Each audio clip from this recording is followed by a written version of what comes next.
Good morning, everybody. How are y'all doing today? Welcome back to Cherry Points, the podcast. I know, back again. On today's podcast, we are talking, what's your number? Not your bank number, although I would be interested in hearing that, but your sexual partner's number. Is 100 people too many? What is a good number? Is there a good number? Should we even go by numbers? Well, we're going to discuss all of that because I did something I never thought I would. Math. So on my last podcast, I was talking about some polls I had put up on Instagram, and we were discussing, dating trends. I was asking some questions, seeing how people felt about, certain things that come up when you're dating. And one of the questions was, would a person's number of sexual partners influence your opinion on them, be it higher or lower? And I found this very interesting. If you missed that episode, it is still up on here and all my other social media, so you can check it out.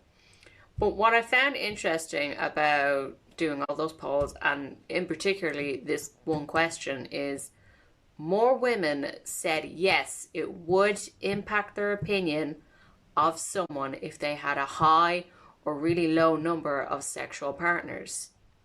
Because usually we put those labels on men, like men are the ones who care about that kind of stuff.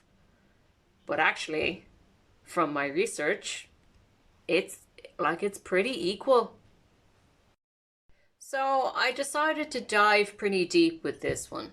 That's what she said. I'm sorry, it's out of my system. We can move on. So the way I approached this was I sat down and I was like, okay, what's a big number? What number if someone said, oh, hey, I slept with, this many people, I'd go, oh, okay. And I was like, 100, there, good, round, even number. So I was like, right, okay. Is 100 people a big number of sexual partners? And that's where I started. So I started with 100, that's my first number. So then I was like, okay, so how are we going to determine if this is a lot of people or not? So I was like, I should probably look up the average age people lose their virginity at. So how do you find out the average age of people losing their virginity? What's a girl to do but Google it herself? That's what she said. I'm sorry. That was the last one. I'm a grown-up, honestly. But yes, I did just Google it. And as it turns out, the good people at Durex Condoms did most of the legwork for me. So in 2017, Durex did a study of what the average age in each country people lose their virginity at. And actually, the results were very varied and kind of interesting. I will post the full list of countries and ages on my Instagram, but here's just a few. Malaysia, 23, India, 22.9, Singapore, 22.8, China, 22.1, the UK and USA are 18, and Ireland is 17. So they're all in a pretty similar age bracket, really. I mean, even the highest are 23 in Malaysia. That's still pretty close to 18 in the US and the UK. So we're all within the same sort of ballpark, okay? Now I will just reiterate, this is a study from 2017. Maybe the numbers have kind of changed around a bit, but this was the most recent study I found and the most comprehensive, i.e. the most countries I could find. But for now, this is what I'm working with, okay?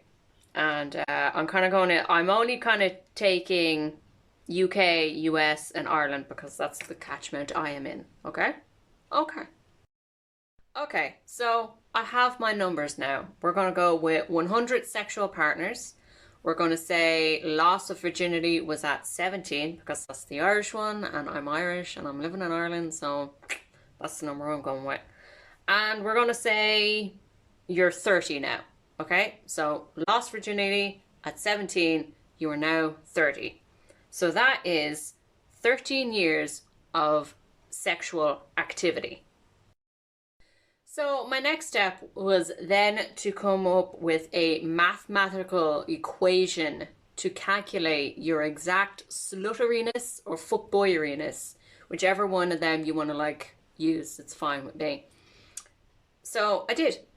And my formula was basically number of sexual partners divided by your years of sexual activity. So like you can play along at home. It genuinely makes you feel like a nun. Right, so like let's just get down to it, okay? Let's do some sexual math. Cue the Marvin Gaye. So we said lost virginity at 17 is now 30. So that is a span of 13 sexually active years. So we're going to divide 100, which is the big number, by the 13 active years. And you know what you get? You get 7.6. So that's basically 7 people in a year. I know it's like 0.6, but like, let's say you just didn't finish. Breaking it down even more, that's like one person like every 2 months. Like, I'm sorry. I, like one person every 2 months and I'm a slut? No, no, sir. That cannot be right. Like, how is one person every 2 months being a slut? Like, I don't get that. Like, no, no, no. But okay, okay. No, I know I'm gonna hear a lot of this of, yeah, but like nobody, no, like nobody's always single. Like, surely, like someone would have like a relation, like 13 years. Come on, like okay, I hear you, and I got some numbers for you. So. Which, like, okay, valid point. It would be a little bit weird that, like, you've never been in a relationship in the span of, 13 years. Not uncommon, but, a little bit. So, like, let's keep those 13, right? And we're going to half it. Let's say for 6 of those 13 sexual active years, you were in a monogamous committed relationship. Like you could still sleep with 100 people pretty easily. Like you just have to sleep in the 7 years of singleton, yeah. No, I can't say that word. Of being single, you would only have to sleep with like 2 people a month. That's 2 Tinder dates a month. And you would still hit 100. So, like, is 100 people really a like air quotes promiscuous number? And like I get it, if you're on a date and the person sat across from you says, I've slept with 100 people, you would kind of think, slut. But what if you were on a date with someone and you were sat across from them and they say, I only ever really go on a date maybe once or twice a month? Like, are you immediately going to go, oh, well, you're a slut? No, because they're not. Like 100 is not a big number. Let's be real, like sleeping with 1 or 2 people a month is not promiscuous behavior. It's not slutty behavior. It's just being single for a while. Like, why should you vilify someone because they've been single a really long time? And is it really their fault if, they're single or their number is high? Like, how many dates did they go on thinking it was going to go somewhere when really the other person just wanted to get sex out of them? Not that, like, you really need a reason like that. Like, in my book, it's have sex because you want to have sex, end of story. But, for others, that can also be a factor. But, like, okay, let's take what people describe as air quotes promiscuous or slutty fuckboyery behavior and say you sleep with someone every weekend. Every weekend you sleep with one person. That's only 4.5 people a month. That is 54 people out of 365 days. Like when you break it down, how can you say 100 people is a lot of sexual partners in like your years of sexual activity? And like the average working out, that's probably more accurate. Like, they didn't sleep with 100 people yesterday.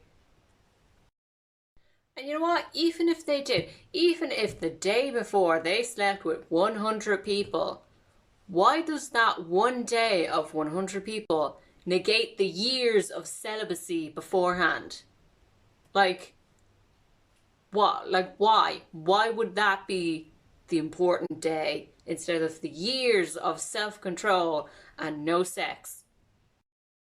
So, let's talk about average numbers. These are like the average numbers that people like their partner to have and most have themselves. Okay, so in 2017, an American survey was done by, I believe it was the American Archive of Sex.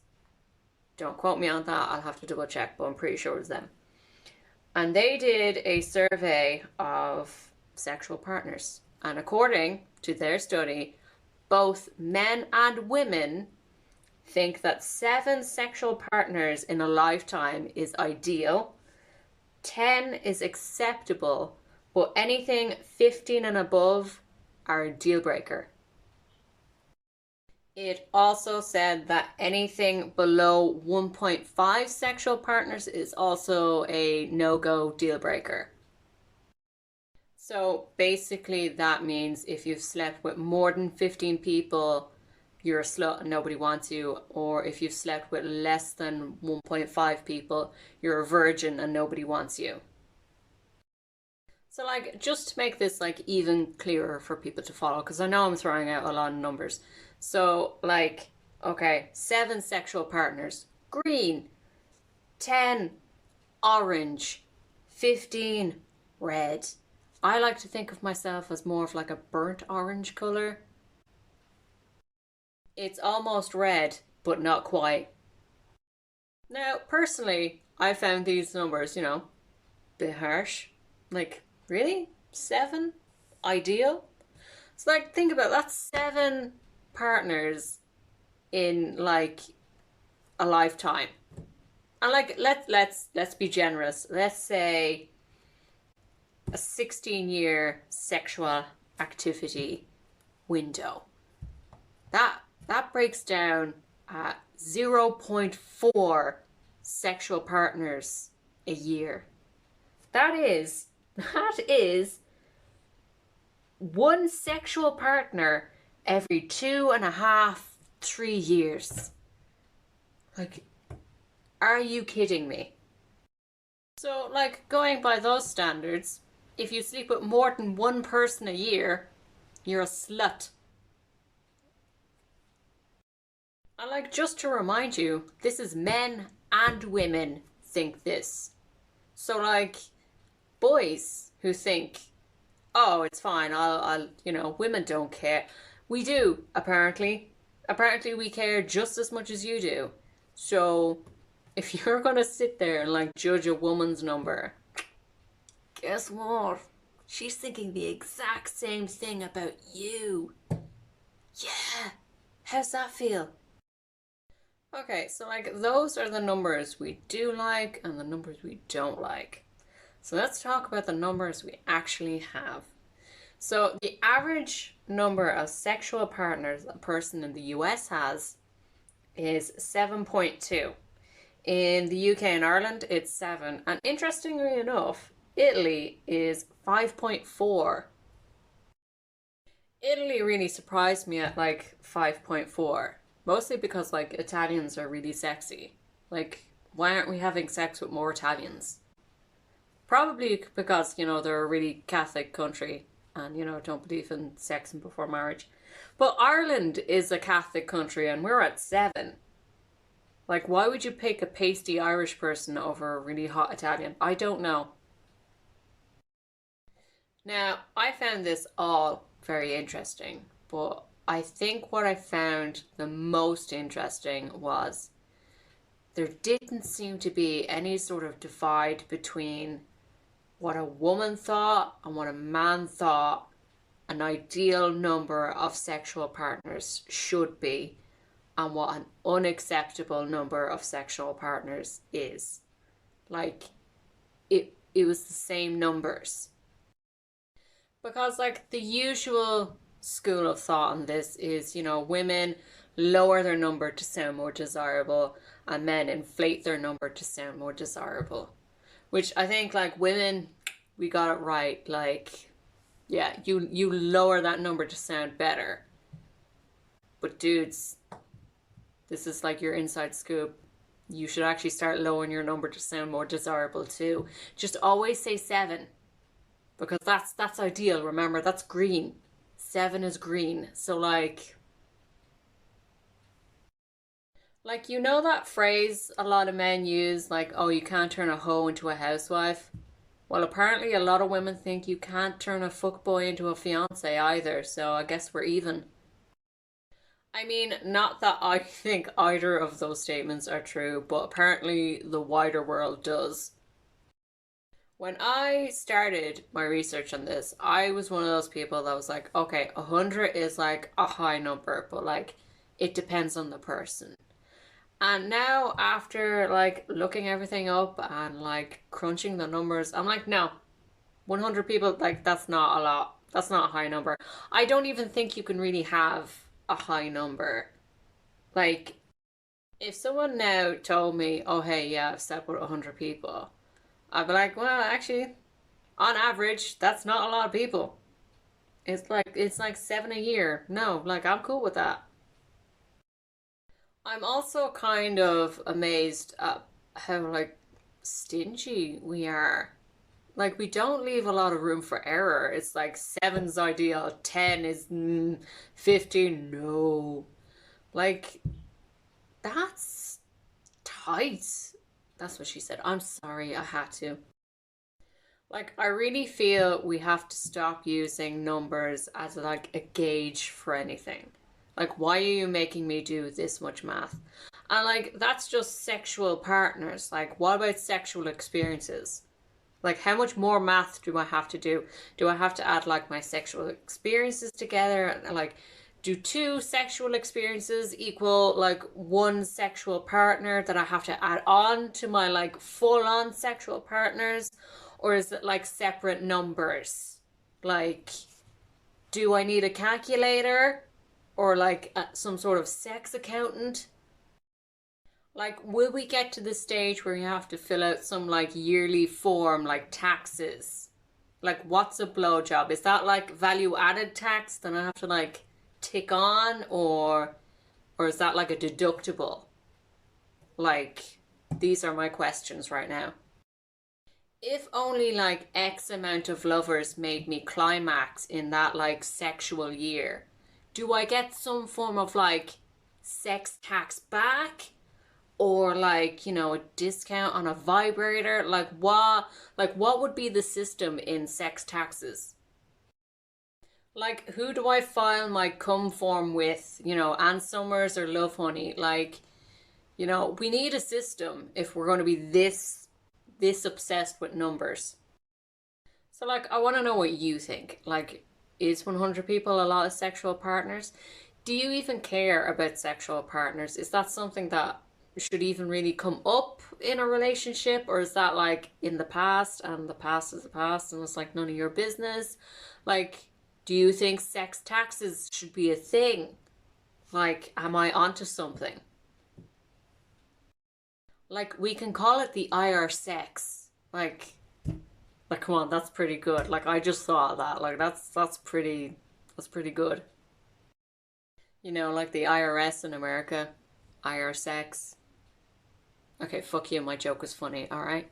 I don't need to like explain. No, do you know what? I'm just moving on. I'm just moving on.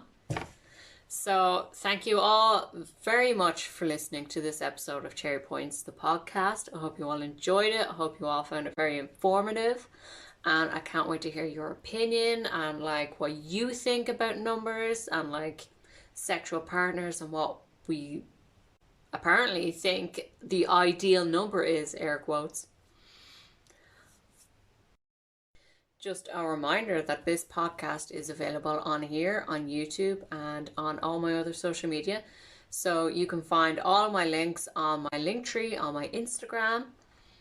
And once again, thank you all for listening. I hope you enjoyed it, and I hope you're all staying safe, and I hope you're all staying healthy. Love you.